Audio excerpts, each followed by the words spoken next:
Hello, my name is Arthur, and I plan today to discuss with you about why I think that U.S. troops should come home from Afghanistan.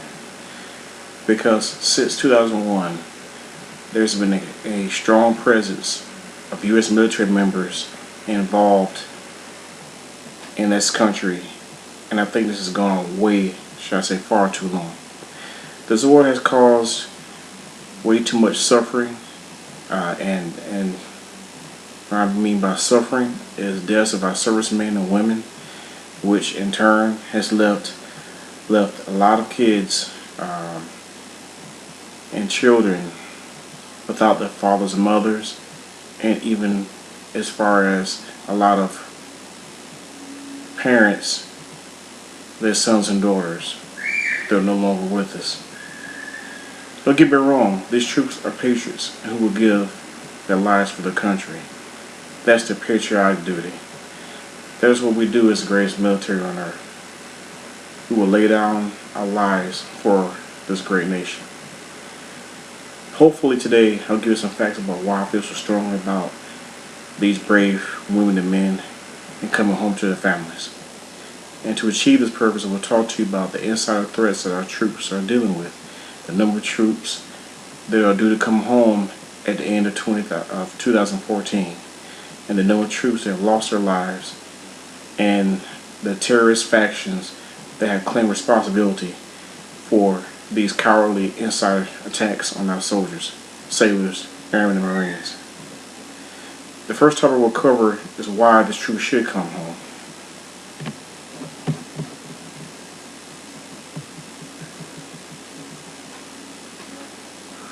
First, the war-related deaths.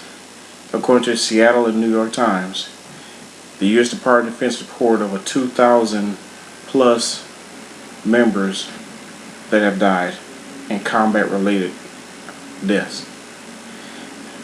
And these were, of course, accomplished by analysis and some of the reports. But to put this in perspective, 2,000 is just a number. The number of pounds in a ton, the number of years in the millennia, but 2,000 is the number, should I say 2,000 plus, that have lost their lives in support, defending the freedom of the United States and its way of life. Also, troops away from their families. This is also a bad event. Too many Christmases have gone by, holidays, birthdays, and these personnel are away from their families, performing their patriotic duty. Thousands of U.S. troops in harm's way, which is what they're there to do, is what they signed up to do, and it's what they would give their lives for. I will talk to you a little bit about insider threats. But my experience in insider threats is that, far as when I look at it, is that we have personnel that are assigned as mentor and advisors to Afghan National Army, Afghan National Police personnel in Afghanistan.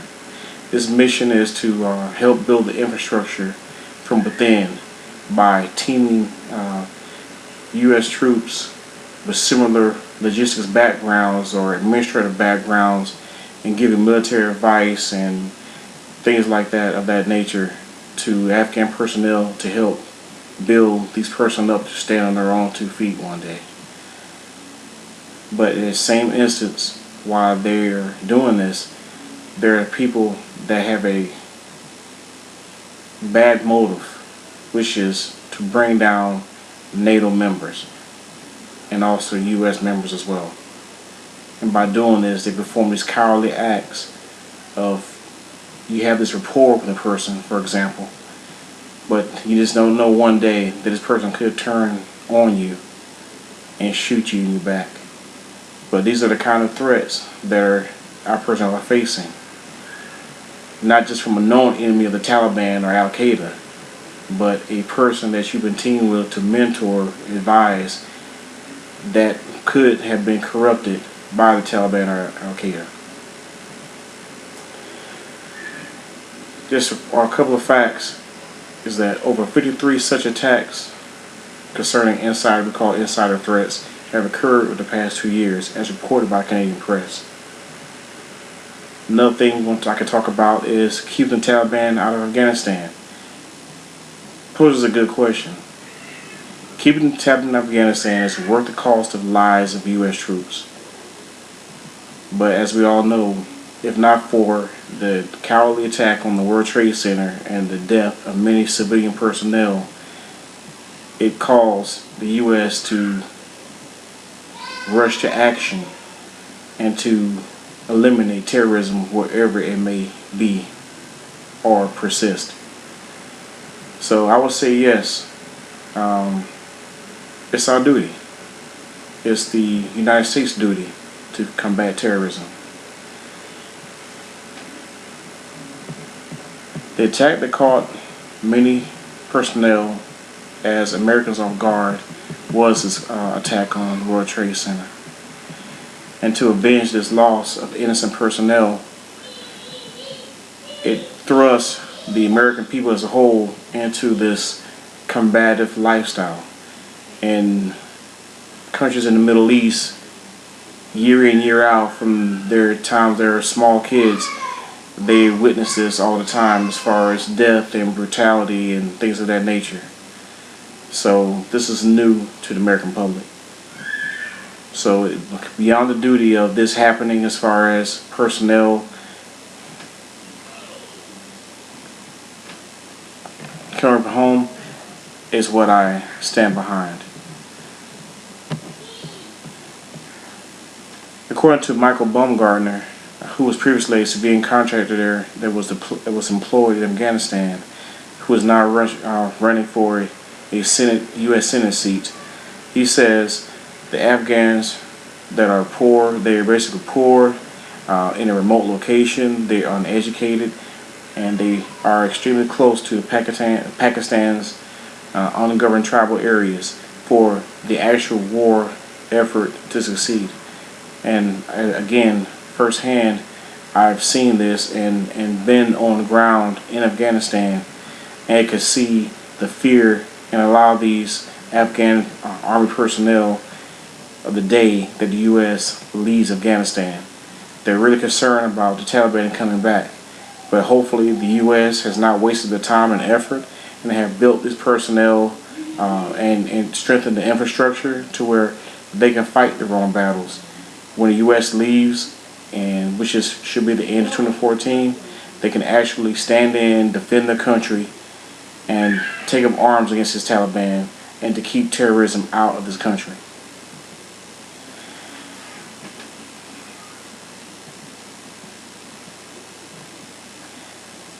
Okay, in the previous main point, I discussed with you about why I think they should leave. Now I plan on talking to you about the plan about getting this personnel out. President Obama has a plan to get all personnel out of Afghanistan. Currently, right now, as it stands, there are 66,000 troops on ground in this country. And so far, for the end of 2013, the plan is to bring out 34,000, and then to bring out the remaining 32,000 by the end of 2014.